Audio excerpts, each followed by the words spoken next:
उसको पैसे मिल जाएंगे इस चीज से। तो ये क्या है, ये है प्रोडक्शन बाय द मासेस की, बहुत सारे लोग प्रोडक्शन कर रहे हैं मिलके। और दूसरा क्या है, मास प्रोडक्शन की, एक व्यक्ति है उसने बहुत बड़ी फैक्ट्री लगाई और उसने रिसोर्सेज का ओवर एक्सप्लॉइटेशन करके, है ना, वो मास प्रोडक्शन करते जा रहा है। ये चीज है। तो ये तो हो गई हमारी कंजर्वेशन ऑफ रिसोर्सेज में। यही चीज है कि भाई रिसोर्सेज को कंजर्व करोगे तो क्या है कि आप खुद भी सही से यूज कर पाओगे, आपकी फ्यूचर जनरेशन भी सही से यूज कर पाएगी। साथ में क्या है कि कोई भी सोशियो इकोनॉमिक प्रॉब्लम नहीं होगी। अब गलत यूज होगा, यानी आप समझो कि एक बहुत अमीर आदमी है, फैक्ट्री सेटअप करी, रिसोर्सेज प्रोड्यूस कर रहा है लगातार, है ना, तो उससे क्या हो रहा है कि जो धन दौलत जो है वो सारी सारी की सारी उसके पास जा रही है, या फिर अधिकतर उसके पास जा रही है।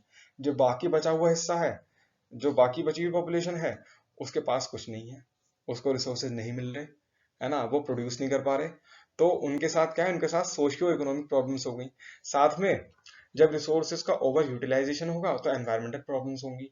अब एनवायरमेंटल प्रॉब्लम्स क्या क्या होती हैं, है ना, पर्यावरण समस्याएं क्या होती हैं, लाइक आपका ग्लोबल वार्मिंग हो गई, ओजोन लेयर डिप्लीशन हो गया, इस तरह की प्रॉब्लम्स हो जाती हैं। तो इसलिए कंजर्वेशन यानी संसाधनों का संरक्षण जरूरी है। अब हमारे लैंड रिसोर्सेज आते हैं।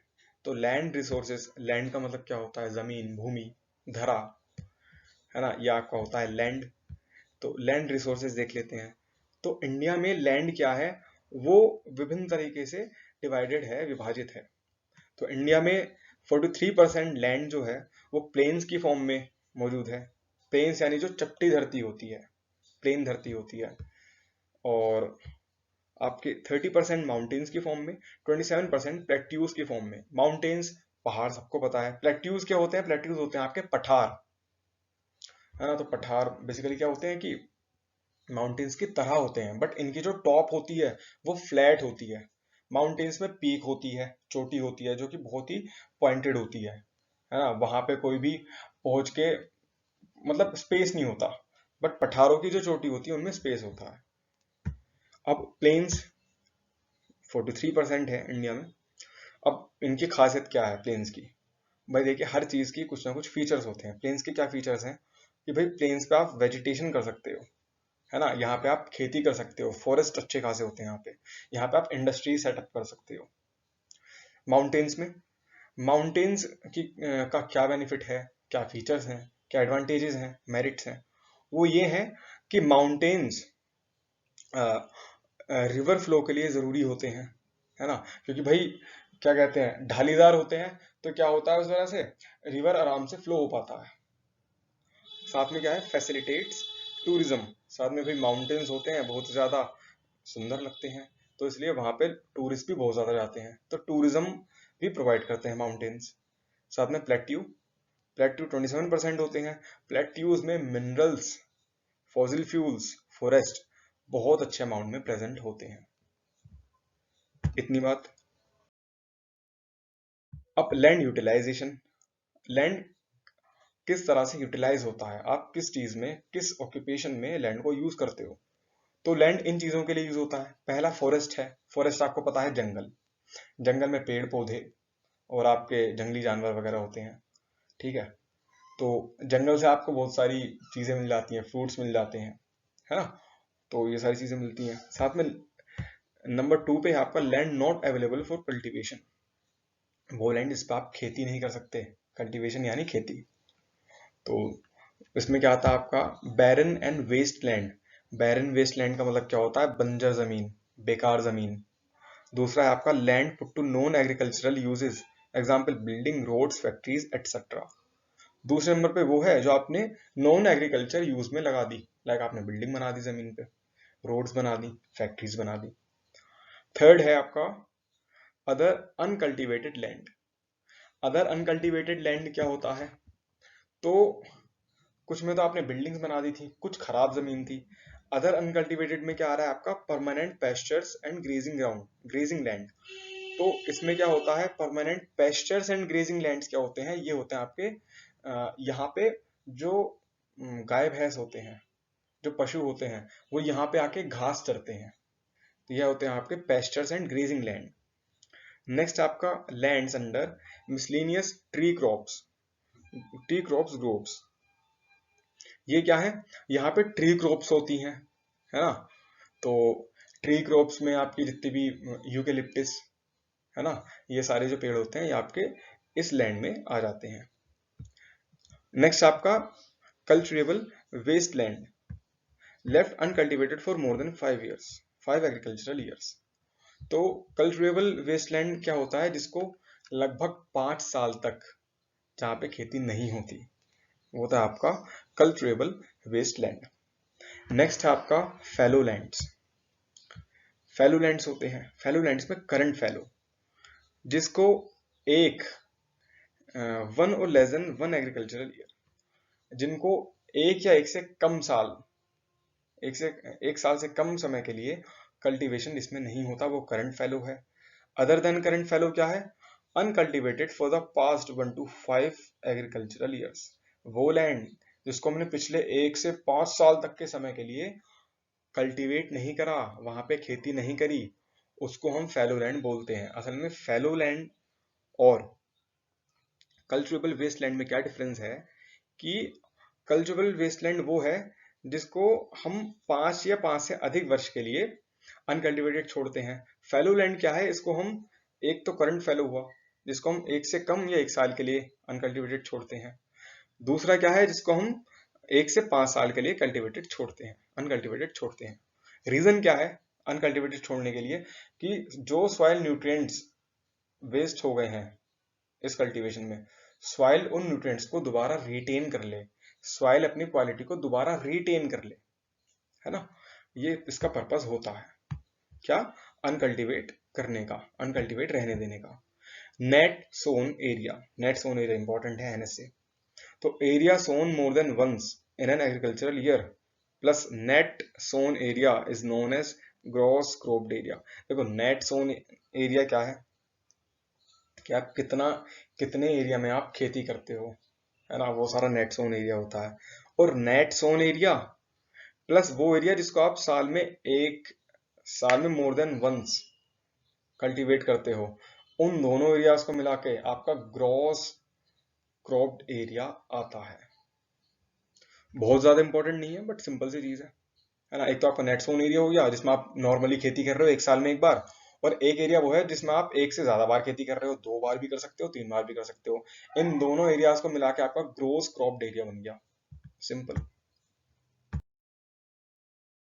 Next one is land use pattern in India.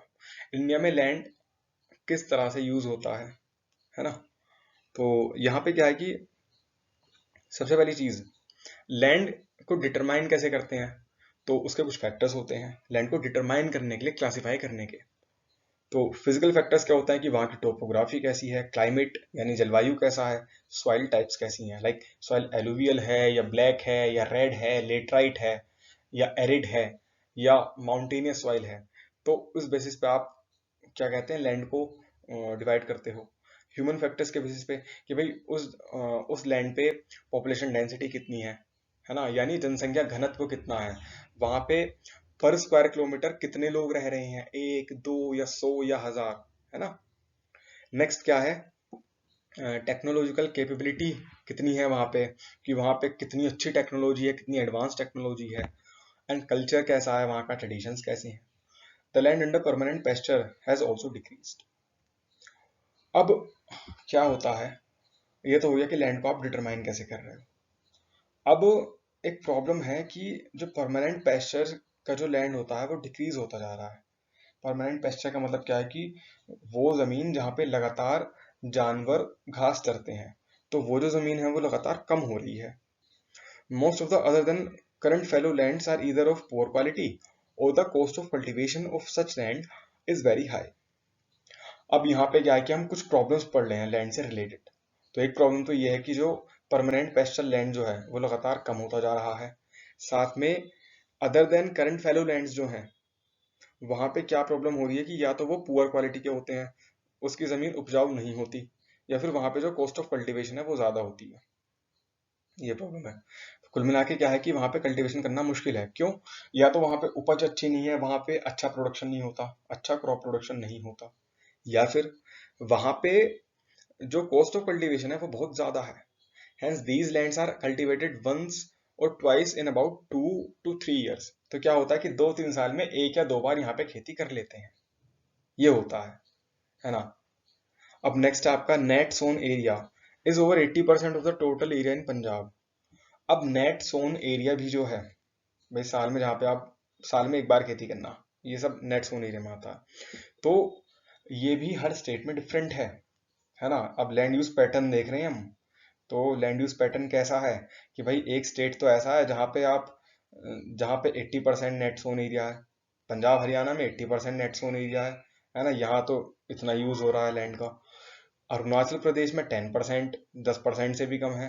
Arunachal में, मिजोरम में, मणिपुर में, अंडमान निकोबार आइलैंड में सॉरी, यहाँ पे क्या है, यहाँ पे 10% से भी कम नेट सोन एरिया है ना। कहीं क्या है, कहीं पे फॉरेस्ट एरियाज हैं, बट फॉरेस्ट एरियाज के साथ भी प्रॉब्लम है। हम एस्टिमेट करते हैं कि इंडिया का जो फॉरेस्ट एरिया है वो 33% के करीब होना चाहिए, बट इंडिया का जो फॉरेस्ट एरिया है वो 33% से काफी ज्यादा कम है, जो कि अच्छी बात नहीं है। क्यों? फॉरेस्ट इकोलॉजिकल बैलेंस बनाने के लिए जरूरी होते हैं। इस वजह से क्या है कि फॉरेस्ट एरिया ज्यादा होना चाहिए, 33% के करीब होना चाहिए, बट वो फॉरेस्ट एरिया भी हमारे पास 33% से काफी कम है। ठीक है, तो फॉरेस्ट एरिया के बारे में देख लिया हमने, क्यों जरूरी है भाई, इकोलॉजिकल बैलेंस बनाने के लिए। साथ में जो पशु हैं, पशु पक्षी हैं, और जो ट्राइबल पीपल हैं वो फॉरेस्ट पे डिपेंडेंट होते हैं। फॉरेस्ट पे आप लोग भी डिपेंडेंट होते हो, वुड्स के लिए, मेडिसिन के लिए, फ्रूट्स के लिए, है ना। और तो ये फॉरेस्ट हो गए। साथ में आपने नेट सोन एरिया देख लिया। नेट सोन एरिया क्या है, जहाँ पे आप खेती करते हो, उसका भी जो पैटर्न है वो भी यूनिफॉर्म नहीं है इंडिया में।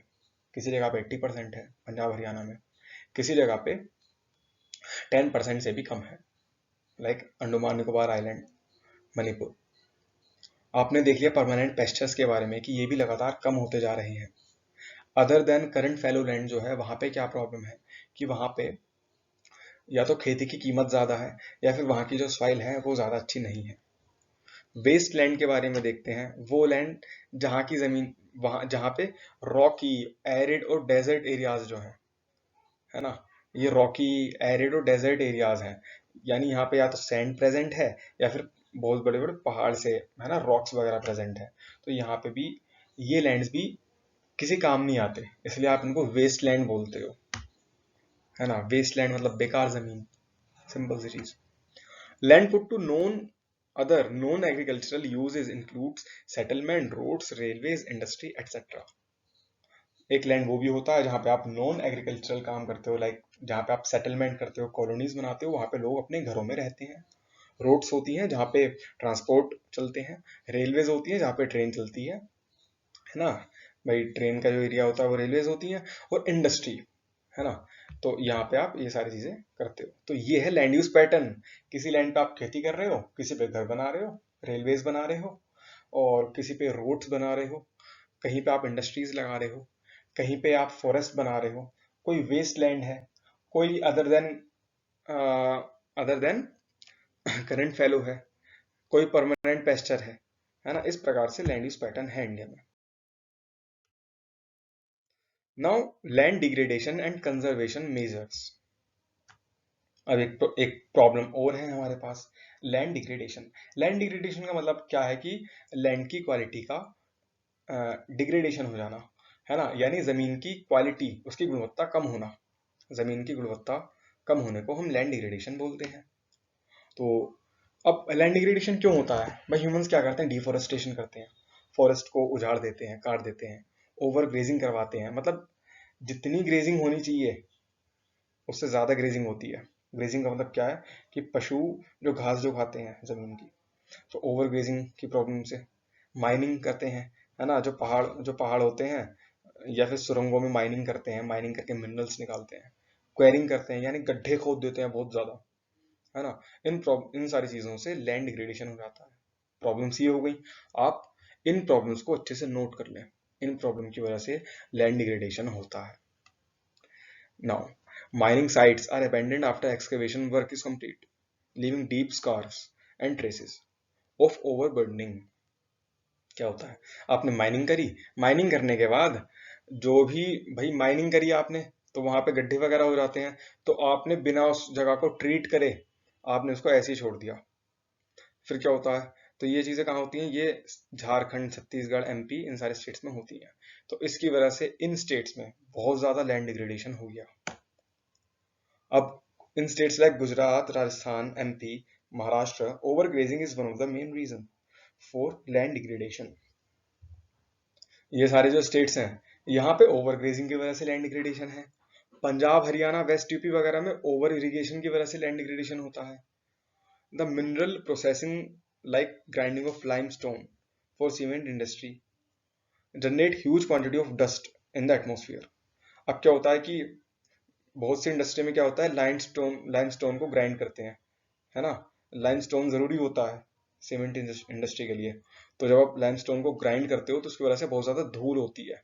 उस धूल की वजह से भी क्या है कि this recharge the process of infiltration of water into the soil after it settle down on the land. तो होता क्या है कि अगर ये जो धूल है अगर ये जमीन पे बैठ गई तो उसके बाद अगर आप इसके ऊपर पानी वानी डालोगे ना, तो उसकी वजह से, इस धूल की परत की वजह से, due to this layer of dust, वो जो वाटर है वो इनफिल्ट्रेट नहीं हो पाएगा। वो वाटर इस लेयर के ऊपर रुक जाएगा, वो जमीन के अंदर नहीं जा पाएगा। तो क्या हुआ, डस्ट की लेयर बन गई जमीन के ऊपर। इस लेयर ने क्या करा कि उस वाटर को इनफिल्ट्रेट नहीं होने दिया, उस वाटर को जमीन के अंदर नहीं जाने दिया। तो इसकी वजह से भी क्या है, लैंड डिग्रेडेशन हो गया। अब लैंड डिग्रेडेशन की प्रॉब्लम्स हमने पढ़ ली, क्यों होता है ना। क्वेरिंग, माइनिंग, डिफोरेस्टेशन, इन वजह से। सॉल्यूशंस क्या है, एफोरेस्टेशन। भैया डिफोरेस्टेशन करा, अब एफोरेस्टेशन करो, जाके पेड़ लगाओ, है ना, जंगल को दोबारा से स्थापित करो।